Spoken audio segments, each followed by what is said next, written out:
Hello guys, welcome back to another video. In this short tutorial I will discuss about emoji not showing on your any messages application like WhatsApp. You can see appears on the screen any emoji option not showing. So how to fix this problem? You can see now messages application not showing in any messages application. You can see, so how to fix this problem?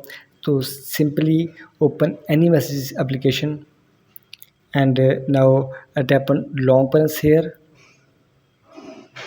and tap on keyboard setting, and now tap on keyboard first option and add new keyboard, and here are many keyboards, and search here emoji,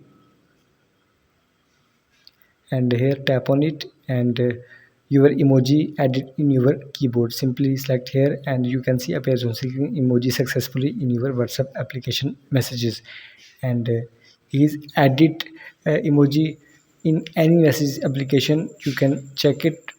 You can see appears on screen emoji added in here. So guys, you can add emoji in messages application by this method. So guys, please like my video, subscribe to my channel for the latest more updates.